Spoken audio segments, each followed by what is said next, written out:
Um, that's supposed to be a play. That's kind of funny that I blended in. So fasting is something that, so I spoke about all the things you can eat. Now I'm going to talk to you about not eating. So there's a lot of studies on people who fast. And most cultures have fasted throughout history, usually religious, for religious reasons, etc. And you see these people living a long time. So might be something to it. A lot of studies on mice and that we really can make them fast. We've shown that it really will lengthen their life, and their thinking is a little clearer when they fast from time to time. So when you fast for about 24 hours or so, you're doing a water fast, it will force your brain to stop using sugar and start using ketones. It's a byproduct of fat. It's a great thing. Ketogenesis will begin, and then your brain will do like a 50-50. It relies on ketones and glucose because it can make glucose from fat. It can make your body can make glucose, sugar from protein, from muscles. It can make it from fat. It can make it from anything. Yeah, because we do use glucose all the time. So you don't have to be eating it. We can make it from anything. There's no such thing as an essential carbohydrate. We have essential fatty acids. We have essential amino acids. No essential carbohydrates. And so the other thing that happens is autophagy, the super fancy word. The cells eat themselves or eat the bad stuff in them, which is a good thing. So it's nice to just have a clean system. A lot of you will notice that when you're sick, you become what we call anorexic. You have no appetite. That's natural. That's your body wanting to eat the bad cells. You don't have to eat. Just have a lot of liquids and let it go. Of course, if it's for weeks or so, then it's dangerous. But what do most of us do? Eat a little something. Aren't you hungry? Eat something. We push food on the person. It's a natural instinct we have not to eat when we're sick. Now, I want to caution you because it can be really dangerous to do water-only fast for some people. We know that people can do it. We've seen people do it for 40 days, 70 days. We've seen people do it but it's really dangerous for some people because it will cause low blood sugars, hypoglycemia, especially if you're prone to diabetes or you're pre-diabetic already, you're just metabolic, your body doesn't know what to do. It doesn't know how to make ketones anymore. That can happen. And it could cause really low blood pressure in some people. So it could be kind of dangerous if it's not something you're used to. Another solution is called intermittent fasting. There's so many variations of this. Some people say every 12 hours eat. Some people say eat every other day. Some people say, there's a 5-2 where you eat 500 calories twice a day, 1,000, that's 1,000, 3 times a week, and then the rest of the week you eat. So there's many variations to this. But the one that's been the most studied, and the one I'm going to focus on, is only eating for 8 hours and not eating for 16 hours. Most of us can get away with that. Again, some people have diabetes, etc., and they cannot go without food for that long. But if you're healthy, try eating between 7 and 3, that's an example, and then fast for 16 hours. So at 3 p.m. you stop eating, and you eat the next morning. How often would you do that? People, every day. Every day. Every day. I mean, but let's say that it's somebody's birthday on Saturday, then you don't do it that day. Or you have a week where you're going to be with your family, you don't do that week. But this has been shown to really increase longevity, how long mice in particular live. And for humans, it will decrease your appetite eventually. Some people start, for example, this is too hard, they'll start 7 to 7, fast 12 hours, and then 7 to 6, and so forth, 13 hours, until they get to the 16 point. It will decrease your appetite eventually. You won't be hungry after 3. Your body will just get adapted. It will lower your insulin levels. That is key to not creating plaque in your brain. Lower your insulin levels. It will improve your insulin sensitivity, so your body will have to make a lot less insulin in order for the sugar to enter your cells. That's a wonderful thing. That's the opposite of diabetes. It will lower your blood pressure, which is a great thing. As we get older, we tend to have high blood pressure. It will raise your metabolism. It will make your body burn fat, not fat, oh my goodness. Belly fat being the most common area that you see reduced, because when our bellies increase, it's usually because of cortisol or insulin. We're really stressed, we get bloated tummies, or fat buildup, and that's insulin. It will improve your gut flora, and I already convinced you guys of how important that gut bacteria is, so I don't even have to explain why. And it improves your immune system. One thing I didn't tell you is 80% of your immune system is in your gut. And it will improve your sleep and increase neurogenesis, will create new brain cells.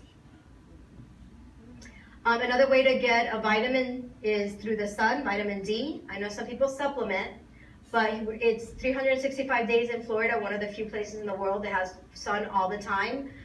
Do not avoid it. If you avoid sun, you have a high risk for cancer. If you get too much sun, you're gonna get cancer. You gotta get it just right, moderation again. So as sunlight is linked to happiness, vitamin D deficiency there's a type of dementia due to vitamin D deficiency, and you get vitamin D from the sun, UVB rays, not UVA rays. So don't go in the sun early in the morning. Here in Florida, it's after 10 a.m. usually. We're in winter, maybe a little bit closer to 11, but that's when you get UVB rays. It has to do with the angle of the sun. You cannot get vitamin D next to most windows or in your car. It has to be sun exposure. It has to go through your skin. The chest and the back absorb the most vitamin D, so tank tops, bathing suits, etc. are ideal. Fish oil can also give you vitamin D, but not as much as you can get from the sun. Sleeping, we always forget how important sleep is. The average human is 7 to 9 hours of sleep they need. Women sleep longer than men, about 1 to 2 hours. That's normal. So if you find yourself sleeping more than your husband, that's normal for most women. Of course, we're all different. There are people who need like 5 or 6 hours, and there's people who need 9 to 10 hours of sleep. The people who sleep about 9 to 10 hours have the highest longevity. We don't know why, it's a genetic thing, but they're wired like that since they're young. And people who sleep 11, 12 hours, that's associated with heart disease. So you can see with just a little number can change your whole health. You need to be consistent, try to go to sleep the same time every night and wake up at the same time. If you go 4 more days with less than 7 hours of sleep, you will start seeing actual decline in IQ, attention, and memory. So this is the same thing. Your IQ can decrease to from the 50th percentile to the 1st percentile from not sleeping, and your prefrontal cortex will not work properly. You're going to be acting normal, talking, but you're going to nano sleeps and you don't pay attention, you don't think straight, you have poor logic, and you don't think quickly. So same thing. And memory is affected. We encode our memories during sleep. Our hippocampi, which is one of the first places implicated with Alzheimer's disease, actually works all night long while we're asleep, encoding, writing down your memories. If you're not sleeping properly, you're going to have a memory problem. I should probably tell you this. Some people use things like Tylenol PM, Advil PM, diphenhydramine, the Benadryls. Those are associated with memory loss because they block your ability to encode memories at night. So the antihistamines, don't use them to sleep. And there's a difference between being sedated and sleeping. So people take a lot of sleeping pills or sedated. They might not actually be sleeping and going through all the stages. That's a whole new topic. I have talks on just sleep. The melatonin. Melatonin is an excellent, whoever said it. It's a tricky one. It's an antioxidant. So some people need the therapeutic dose of 10 milligrams, and some people, that's too much because it'll wake them up. It'll make them fall asleep and wake up. Some people need very little. You should really consult your medical doctor and make sure that it doesn't interfere with anything. But melatonin is pretty natural as an antioxidant, has been associated with decrease in dementia. Some people need very little, like 1 milligram, half a milligram, and that's all they need all night long because it'll just get them started. And if they have too much, it'll wake them up. And some people need more. We're wired so differently. Exercise. One thing I told you is that fasting will increase your longevity. Well, exercise does the same thing, and it's not as painful as not eating. Why? Because it will increase your brain-derived neurotrophic factor, BDNF. This is a big hot topic right now. So exercise will increase your brain cells, just like fasting will. It will increase your longevity. It will increase your connection between neurons. So, your neurons, they never really touch, but they get really close and communicate. That's a good thing. It'll prevent neurological diseases, like Alzheimer's disease. There's other ways of increasing BDNF, but exercise is the way to increase it the most. Intermittent fasting, we talked about that. Calorie restriction, some people eat very low calories for a while, 800, 500 calories a day, and then 1 big meal a week or 2 big meals a week. Some people do that. Low sugar, which everybody should be doing anyway. Low saturated fat. which I talked about, getting sunlight every day. Curcumin, not the absorbable form for the brain is theracumin or nanocurcumin. That has been shown to, in some studies, to get rid of plaque in the brain. Omega-3, which is your fish. Green teas. Resveratrol, red wine, getting back to the alcohol, and social activity will all increase your BDNF. So it's basically everything I've told you. Just reaffirming it, that this is, there's more than one way why this works. So we talked about your lower gut, your lower brain, and how to keep it in check in order for your upper brain to work, but it works the other way as well. You could feed your upper brain, right? You could do mentally challenging activities. People become very depressed when they have a really interesting job, even if they were really stressed out, and all of a sudden they have nothing to do, and that can lead to a very quick onset of cognitive decline. So keep yourself busy once you retire. Keep mentally active, do mental training. Some people they enjoy Sudoku, chess, they enjoy playing cards, they enjoy being part of a reading club or an HOA group or whatever that person enjoys. The training must be challenging to the brain. Sometimes reading is not enough. So if you're reading books after book after book, that's a pretty passive activity. So something challenging to the brain. Most data suggests that a combination of mental and physical activity is what's vital for the preservation of cognition. I said earlier, it's really important we keep our mood positive. And believe it or not, your thoughts are nothing but chemical messages. So you can change your chemistry by changing your thoughts. And a lot of studies have shown that antidepressants work just as well as talk therapy or manipulating our thoughts. Because, and it's been shown in functional MRIs that people who go through talk therapy and change the way they think about things, their metabolism is changed just as much as people who use antidepressants. It's astounding. So I want to convince you that if you're able to change your thinking, you're able to change your chemistry. That's all the thoughts are. So depression or anxiety, I already told you, will damage your brain. It will affect the metabolic brain activity over time. Cognitive behavior therapy will alleviate depression, anxiety, social deficits. And what it is, it works by changing maladaptive thoughts. What it is if you think something is bad, you have to change that thinking.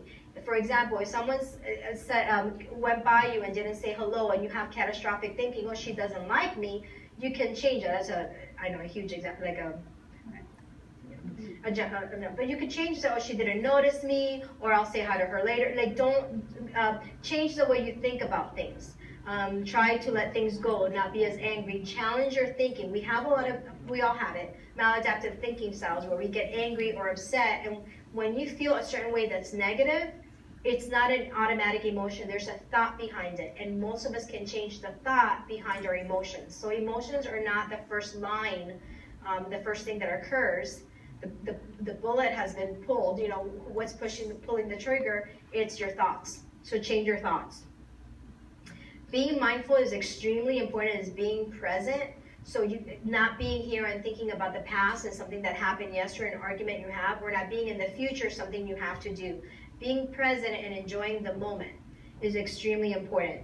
Paying attention to your thoughts, emotions, your bodily sensations. How do I feel right now? What's going on? Do I feel cold? How do my shoulders feel? Are my legs crossed? A whole bunch of things. If you're really present, it really helps with maintaining your self-awareness, and actually makes you pretty relaxed to be present. It will treat many disorders. This is borderline personality disorder. These are people who think of it all or nothing. Thank you. High blood pressure, anxiety, depression, pain. Being present will treat pain, and sleep disorders have all been treated with this being present, being mindful. You could be mindful by meditating, by praying, by breathing in place. You could do it anywhere. You could be driving and being mindful. Social activity just works. I told you it does increase BDNF. It increases your brain-derived neurotrophic factor. It increases your brain cells. People who are social have larger brains. This is one time that larger is better. People with greater social interactions are less cognitively impaired. And civic activity, volunteering. That's what I said. Once we retire, just get out there and volunteer. It will help preserve your cognitive functioning. We don't know why it works half the time, but it works. We know that being with other humans will maintain our brain volume, and people who are isolated have brain shrinkage. And it could be that we challenge each other, or it could be the hormones we release to stay connected, which are really important, so we thrive. Okay, phew, that's a rundown of ways to prevent dementia. There's many others, but do you have any questions? Wow. Okay. Do you suggest that folks of our age have some kind of a baseline test to know where we stand?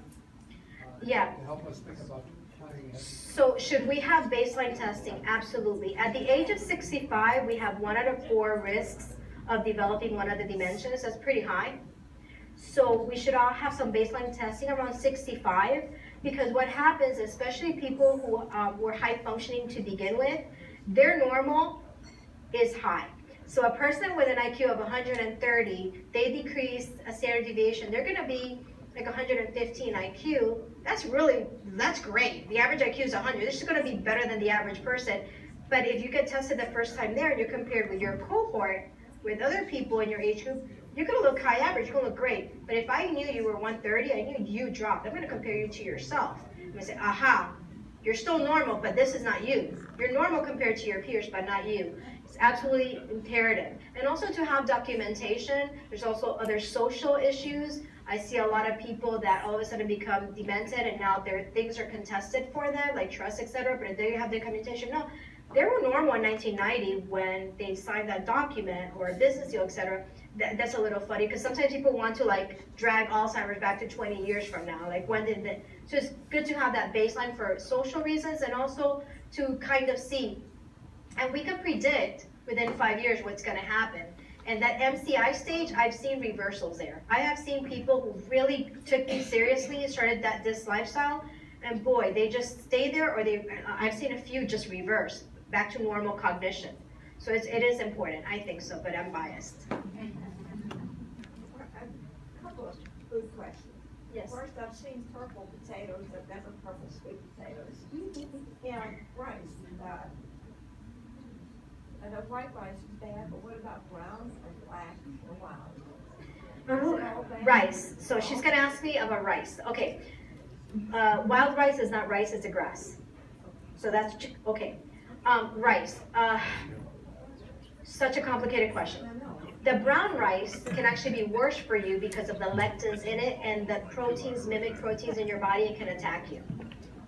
Your body attacks the protein, your body attacks you. So, but germination, when you let it soak, and our grandmas used to do that, I know my grandma did, soak the rice overnight, then rinse it and then cook it, you're more likely to get less toxicity from it. White rice as well. A lot of rice now has cyanide in it. I don't know enough about black rice. I wonder if it's a grass like wild rice. But I know the one that has husks in it, no, it's not, it's worse because of the lectins, and it's rougher on the, it could create, yeah, it's counterintuitive. If you love rice, I do, I'm Hispanic. Yeah, they sell sprouted rice. Jasmine rice is lowering the glycemic index. You eat a little bit of it, not massive amounts, a little bit of it. Sprouted, just buy sprouted rice and cook it, make sure it doesn't have cyanide in it. Yeah, it depends. How can you tell? Where it doesn't say it on the label, but the ones, you have to do some Google searches. Grown in Texas, a lot of them do, so you're gonna see where it was grown, the levels, if an independent lab has done any research on that brand. It takes some legwork. Organic and sprouted, and a little bit. And jasmine tends to be lower in the glycemic index, and we're all different. I'm sorry, you were, and then I'll get you again, okay? Have you guys done any studies on celiac disease in the gut? Celiac disease, that's really important. So those people are gluten intolerant. You don't have to have celiac disease to be gluten intolerant. And some people have one instead of the two. If you have the 2 copies of the genes, you get celiac disease. Most of us kind of go silent and only have 1. But you are very likely to get cognitive impairment if you have celiac disease and you eat gluten, of course. You're gonna become so toxic, that's why they avoid it. One of the symptoms is they lose their cognition. And usually they're also dairy or lactose intolerant. So you have to avoid those two things with celiac disease. Didn't answer my question. But have you guys done studies on this with dementia and everything? Because it has to do with the gut. So the mechanism is very similar because remember I said lectins that cross the barrier and we have an autoimmune response. Gluten is the most common or the most well-known, well-known of all lectins. But as long as they eat, and as long as you eat right and do everything Yeah, right. for you. Eventually, we're going to have genetic testing and the lectins that affect you will not affect other people. So people with celiac are a great example of people who do not do well with gluten lectin. Yogurt is full of probiotics. If you get plain Greek yogurt, but it comes from cows, is it good or bad? That's an excellent question. Yogurt, is it good or is it bad? If it's plain, like you said, and low in sugar, it shouldn't be too bad for you. There's a subset, there's one of the blue zones, they ate a lot of yogurt in Russia. So, but it was whole. Whole is better than non-fat. It wasn't non-fat, no, because that even reduces your glycemic index. It was probably organic, right? Because they're not dealing with that junk. Grass-fed cows. And you also have to see the types of probiotics inside that yogurt. There's commercial probiotics, and then there's, so you'll just have to find the brand that works for you. Some people do beautiful with yogurt, and it's not an issue. Other people do get an inflammatory response for it. Most people don't really eat plain yogurt. It's very tart. People eat it with fruit, I know. And it's a lot of sugar, I know. But if it works for you, keep it up. I like the people who lived the longest in Russia were eating yogurt. It was whole yogurt, and it was very healthy yogurt. It was grass-fed, a lot of omega-3. It was very different probably than what we get in the supermarket, but there's a lot of health food stores that have it. Do you have to worry about sugars in The lactose, it depends if you're lactose intolerant or not. Most of us are. Most of us are. You have to check your DNA. And some of us are in our DNA, but we don't have symptoms. Kombucha, great for you, watch the sugar. Because it has anything fermented, like kimchi, kombucha, excellent. I'm sorry. Before I forget what I'm sorry. I'm so distracted. I'm gonna need some Ritalin. He's gonna forget. I'm gonna need. Yeah, I'm sorry. Go ahead. Now, this might apply, but about 4 months ago, the Wall Street Journal came out with a notification that there was a company in Japan that developed a medication along with the Biogen company here in America that slows the growth of the protein in the brain called tau. Yeah, We tau. referred to Yeah. it a little bit Tau earlier. pathology. And they have the medication, and it's been proven that it slows the development or the growth. Now, the president signed off on a bill, the fast track bill, that allows these medications that's around the world that can help us to be obtained. I've been trying to find a way to get this product. This is BAN, B-A-N 2401. That's been developed, been proven, and on that basis, how can one go about getting that medication? Go to Japan? I don't know. So they made a medication in Japan that isn't approved in the United States, and he believes that it will get rid of tau. There's a lot of medications in the pipeline. I'm guessing it's a phase 3 that's been shown some improvement. There's so many right now. The only way to get it, if it's approved there, is to go to that foreign country. Now you have to be careful because sometimes the data comes over here. We do our studies and it's not true. Like Aricept was a big one that came out of Japan, the Nezapil. It really is slowing things down, but it's not this magic drug people thought it would be. So we have to be careful. There are some things that they're doing now, like alternative things like ultrasounds and things for the brain that have been shown to maybe remove plaque. So there's lots of new stuff coming out, lots of research. And theracurmin has been shown to also remove some plaque, and that was in JAMA, and it's a food. So theracurmin. Curcumin is a food. It's turmeric. But nanocurcumin curcumin, theracumin will slow it because it gets absorbed by the brain. It's a form of it. So you're not familiar with this? I'm not familiar with the band 2401 you said, right? Yeah. Band 2401. I'll look into it for you, and I'll see what the mechanism of action is. Yeah, I'll show you. I'll figure it out. What it's working on. Good, thank you. Thank you. Yes. The diagnostic imaging